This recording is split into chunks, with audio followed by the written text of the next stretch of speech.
It's time to hear the story, make the connection, learn the lesson, and gain the wisdom. Are you ready?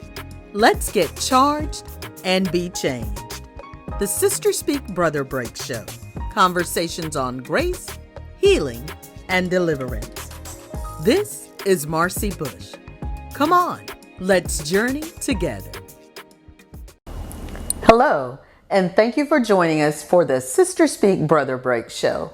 Today we're continuing our episode with Felicia Gary. Actually, this is the second episode with Felicia Gary. She's a dear friend of mine, and she is talking about domestic violence and how it influenced her life and how she actually went on a journey to forgiveness. And so if you missed the first episode with Felicia, I highly suggest that you go back and watch it, because one of the things that she made painfully clear to me, more so than I've ever realized, is the fear that accompanies domestic violence. Even when the child is not the one that is being abused, still being in that atmosphere creates a tremendous burden of fear. And so I would like for you to go back and watch that. And one of the things that I realized was, even though Felicia and I have been friends for many years, she's one of my closest friends, and I knew this part of her life, I knew an overall thing. I didn't understand her journey. And so she has been journeying us through her life. And so she is back with us to continue the journey. And I thank you for joining us, and I thank you for being here, Felicia. Thank you. So I hate that we had to, kind of stop and shift, but we did. And I thank you for being willing to continue with this. So when we stopped, you were telling us about what I believe was the first time that your father had put his hands on you. Right. And so can you kind of pick up from there and tell us what happened after that? Like I said, that was the first time ever he hitting me or touching me or anything. So, but by that time I was just turning 17 of that summer. And so I was like, I can stand up for myself. Mm-hmm. And, but when he left, I was telling my mom, me and her had to talk, and I was like, I didn't do that. And she was like, well, I didn't do it, and your daddy said he didn't do it. And I was like, but he did. Mm-hmm. And she was like, Felicia, that's your daddy, and he said he didn't do it.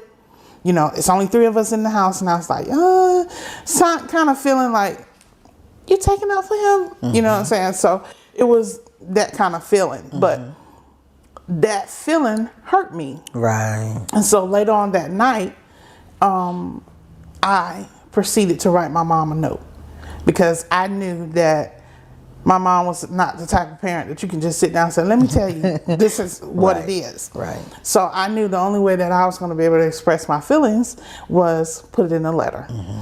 And I began to write the letter to tell her how I felt, like so many years of just, I felt it rejected in some ways, because I felt like she chose him. Okay. Even though it wasn't choosing him over me, it was just what she thought was right. Right. At that point in our life, we grew up in a holiness church. Mm-hmm. And so our belief was, once married, always married. Right. And so she believed, and I used to say, Mom, other people wear pants. And she said, well, just to be sure we make it into heaven, you won't be wearing any, Right. So it was that type of thing. So, but in the letter, I included to her, telling her how hurt I was about certain things, and how I felt that my dad was going to kill her. Okay.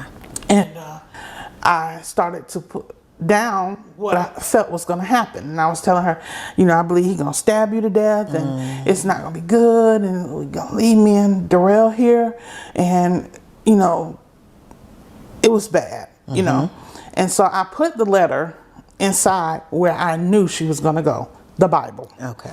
And I flew out the next day. Okay. And so I put this letter in the Bible, but I did not know that my mom had bought a new Bible.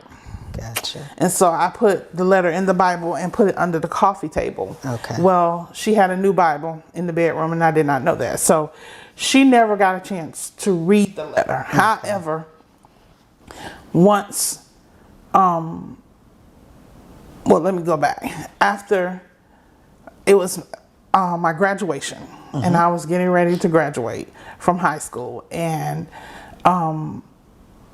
I teeter-tottered between, am I staying in South Carolina or I'm going to New Jersey? Am I staying in South Carolina, going to New Jersey? And finally, I made my decision. I was like, I'm going to New Jersey. I'm going to cosmetology school. Okay. This is what I'm going to do. And so my mom was coming down for graduation, her and my brother. And for some reason, I don't know, my father said he wasn't coming. Okay. And they were fussing about that. And my mom said that he was just getting out of hand with his drugs and stuff, so she put him out. Okay.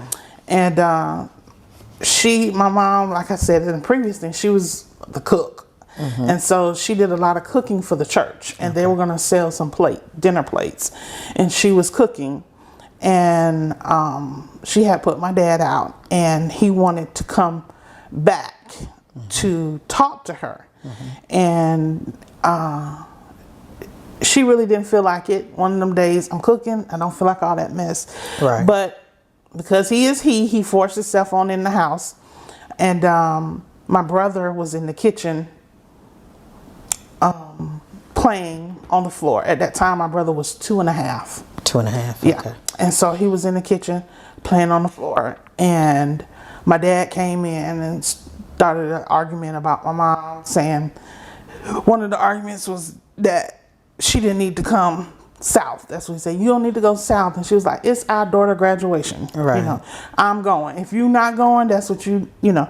And he basically was like, you going down there to see.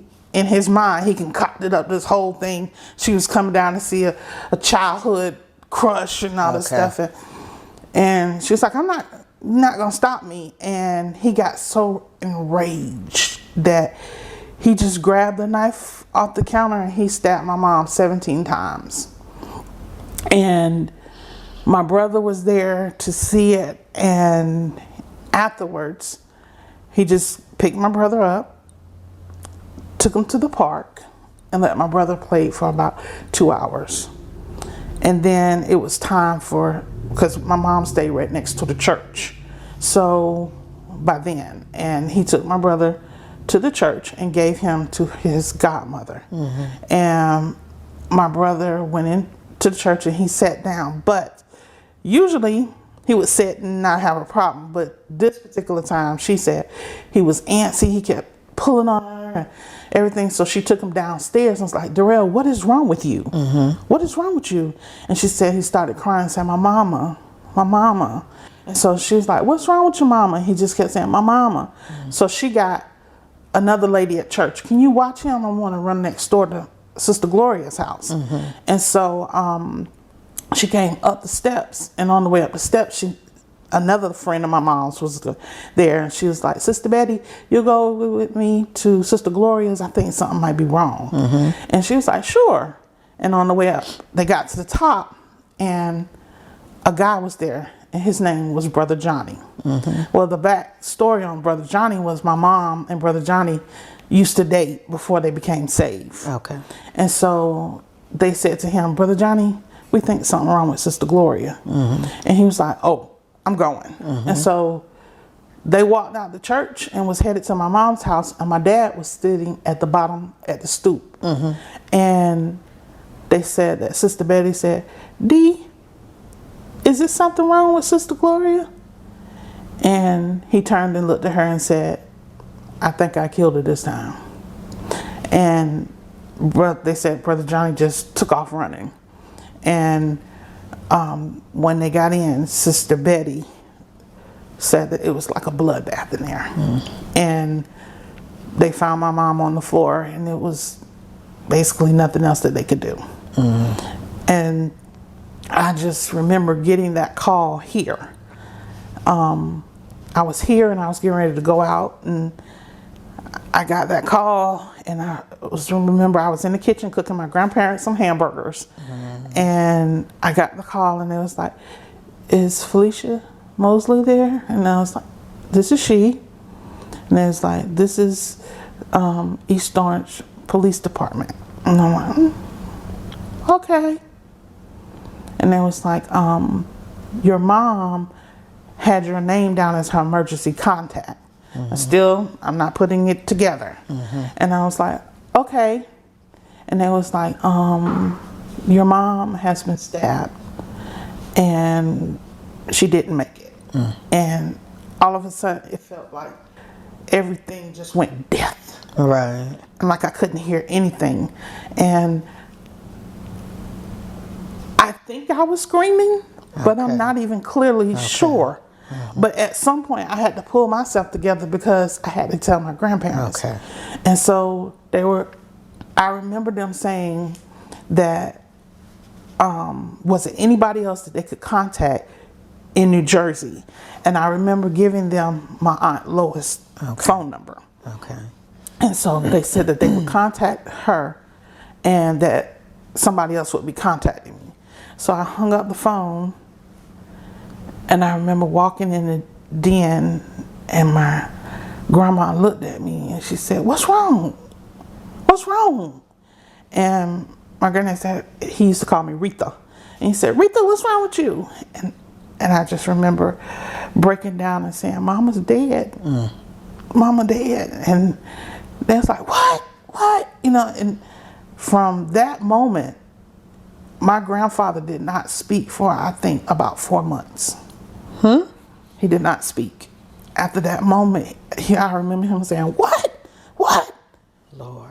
And I think for about, I know, if not 4 months, a good 3 months, he just kind of mumbled.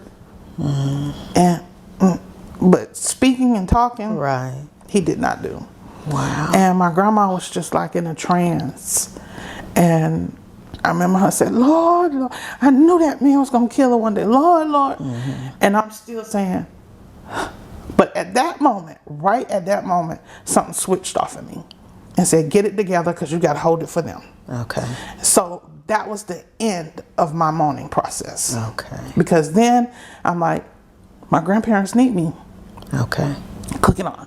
And so by that time, I on the phone start making phone calls, and it was just, that was the end of my mourning process. And so you also, because you were trying to hold it together for your grandparents, but you also had your 2.5-year-old brother that you felt a responsibility to take care of. And so they, of course, knew it was your father that had done it. And then, so after the funeral and everything, your brother came back with you all? Did Yes. They had a funeral in New Jersey, and I was going to fly there, but I just felt like I couldn't take the double. And so they brought my mom home. And I remember looking at her. We went to the funeral home to identify her, and they opened the casket, and I'm like, "Who is this?" Because she had lost so much blood and so much. She didn't even favor herself to me. And I'm just looking like, I don't want to see this person, because this is not the person that I know. And so things transpired, and my grandparents already had a burial plot and all this stuff, so they maneuvered so she could take that plot. And in the process, something happened. The day of the funeral, they dug the wrong spot. And so they could not bury her the day of the funeral. We had to come back, I think it was like 2 or 3 days later, and bury her then. And so, of course, when the funeral home people came, it was like, they're going to open it. I'm like, oh God, they're going to open it again. I don't want to see that. But by this time, the swelling and everything had came down. And this is when she looked like my mother. And so that gave me a little bit of closure to be like, So Right. yeah, but once my mom was in the grave, our family never spoke of it again. That's unbelievable. And so to this day, I am 49 years old, and nobody brings up the subject of my mom. Lord. And so it's so much. So how do you find that puts you in a place, or do you feel like, because I know sometimes in our families, even when we're grown but we're younger than the other people, we still feel out of place to say certain things. Does it put you in a place where you like, okay, I don't want to, if they're not speaking, I don't want to speak? So Right. Because I feel like I used to kid all the time and say, I can't wait till I turn 35 because I can get out the kids' table, But Right. literally, at that point, I felt at 35 I'm going to be able to speak Gotcha. my mind about it. Gotcha. Never happened. Okay. Never happened. It's just like it's never spoke of. Okay. It Have really- you shared it with your daughter? Some. Okay. Some of it I have. Okay. When she sees this, she'll hear the whole story. Okay. But I've, even I have a cousin that I'm pretty close to, me and Shirley, and we talk a lot. Now she shares with me early years because her and Okay. my mom was same age. Okay. And so she shares with me early years of things that probably, happened. Right. But we still don't talk about that moment in Okay. time. And just like I said, although we've been friends a long time, and I knew, you just don't. And that's one of the things that I'm hoping this show does too, is help us to get to conversations with the people in our lives, because sometimes it's somebody in your own house, sometimes in your own bed, and you don't know their journey. We hear sometimes big moments, but we don't hear everything that comes with it. And the journey makes all the difference. Like I said, I see things differently now, and it has actually answered a lot of things, even regarding fear. And so, but we'll get to that. So we know the other part of your journey involves forgiveness. And so your father went to prison, and he was in prison for how long? About 17 years. Okay. And so did you have any contact with him while he was in prison? No, I talked to him once. Okay. I went to see him when right after my mom's funeral. Okay. And it was just kind of a wash. It wasn't a good conversation. It was more of, who are you? Okay. I looked very much like my mom. She just had sandy brown hair, and I had black.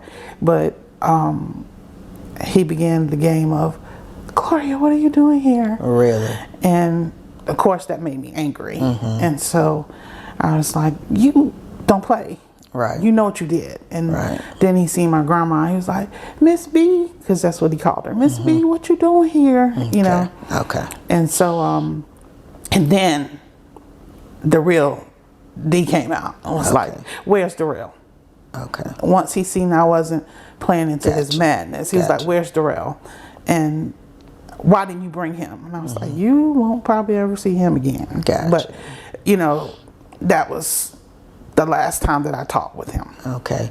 And then, so you said you think he did about 17 years. He got out. It was time for him to be released. Now, this is where it became difficult because he was about to be released from prison, and it was parole time. And so my family was like, if the parole officer call you, you better tell him he don't need to be out. And by this time, I've been through a whole transformation. Sitting under the bishop and listening to the word, it has softened my heart. It has changed the outlook on things for me. Gotcha. And so I'm saying, you can't expect this man to serve 17 years and then I'm still punishing him. I can't do that. You know, he paid his dues. The only thing I can do is, you know, go on. That doesn't mean I got to sit down and have dinner with him. Right. But he's done his time. Y'all got to let him go. And, you know, they were like, you know, that was the most they had to say to me. You losing it. Kind of how they felt. Right. But I don't know when I can tell you it started, but things began to change. Okay. I got a call from my aunt. I was at work at the elementary school, and I got a call from my aunt. And she said to me, Felicia, I tried to call you, but I hate to call you at work. And I was like, it's fine. And that was not a normal call because I really didn't talk to my aunts on my dad's side. I just didn't. My family was like, that's all a part of them. They believe what he say and did. And so I really wasn't. I knew that was my family, but I had no connection. Right. And so when she called, I was like, why not Daddy calling me? You know. And so she said, I hate to call you at work, but your daddy passed. And I remember like, okay, all right, thank you for calling me. And she told me how he passed, and I was like, okay. And when I got off the phone, I just began to cry. And starting to cry, I'm saying to myself, what the world is you crying for? Get it together, Felicia. Right. But the crying, it just got worse and worse. And at that time, Tonio worked with me. Okay. So he came outside because I was out so long. And he was like, what's wrong?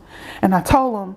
And by that time, I had worked up one of them cries like, Right. And he was like, I was like, Tonio, make it stop. I don't know what to do. Why am I crying like this? And he was like, I don't know, Felicia. And I was like, okay, just take me to Bishop. I don't understand this. I don't understand this. And so I sit down and I began to tell him that my dad had died. And I'm still like, can't catch my breath crying. Right. And I said, Bishop, what is wrong with me? Why am I crying? I need to get myself together. This is not what I'm supposed to be doing. And he said, he let me went on for a few minutes and he said, Felicia, had you not reacted this way, I would have been worried. You're reacting this way because you have really forgave him. And this is where your healing has started. And I'm like, huh? But to walk back a little bit before then, my uncle passed, my dad's brother. And my dad had just gotten out of jail and he was in like the halfway house between. And I just knew he was coming to the funeral. And so I had prepared myself. But this is when that fear that I felt as a child gripped me again. Okay. I'm grown. And this fear literally gripped me. And going to the funeral, I was nervous, but he wasn't there. Well, a couple of months later, another brother died. A nephew died. And I asked my aunt, is my dad coming to the funeral? And she said, no, he's not coming because he just got a new job. And she said he doesn't have the money to come.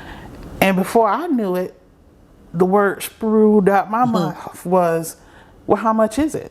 And I said to myself, what the world? You gonna pay for this? Right. And so she was like, well, I don't know, but he really can't come because he has a new job. And so at the end of that funeral, I remember walking up to my aunt and telling her, will you do me a favor? And she said, yeah. I said, will you tell my dad I forgive him? And she started crying. She was like, oh, Felicia. Oh. And she was like, he gonna come home for Christmas and maybe I said, okay. But just I want him to know that I forgive him. Yes. Never knowing God wanted me to do that because I would never see him. Right. And but me saying that, I didn't really feel like, I really, you know, you can tell people I forgive you all day, but I didn't really think it had took place. And then when he passed away, I was like, your reaction let you know that it was really there. It was really there. Because before then, like I said, that fear had gripped me. So every night, and I don't even think I expressed this with my husband, but every night when I came home, I looked over my shoulder. When I went out in public, I'm like, what if I see him? What you gonna do? What you gonna do? That same fear that gripped me that day that I ran to my grandma's house was the same fear I had, not knowing what you gonna do if you see him. How you gonna react? And so it's real. Well, it is amazing what God has done in you, through you.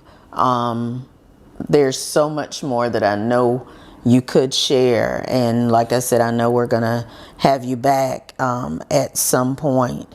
And I have one other question that I want to ask. We usually do at the core, but I wanted you to get your story out.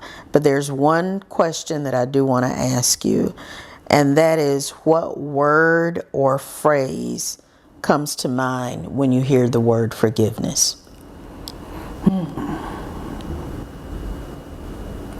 Peace. Yes. Peace. Yes. Because I feel like if you can't forgive, you can't have peace.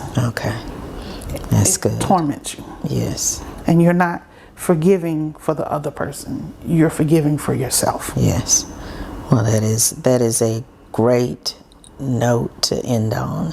And I appreciate your vulnerability. I thank you for your transparency. And we just know that this conversation is going to help someone else with the healing that they need. And so we appreciate it. Thank you. And we want to thank you for joining us on the Sister Speak Brother Break show. And we do hope that you will come back again next week. Same place, same time. Be blessed. Thanks so much for joining us today. If you've been blessed by today's show, feel free to let us know. And if you'd like to sow into this ministry, become a sponsor, or contact us, you can reach us at 803-221-0169. Or you can email us at the ssbbshow@gmail.com. Let's continue this journey together.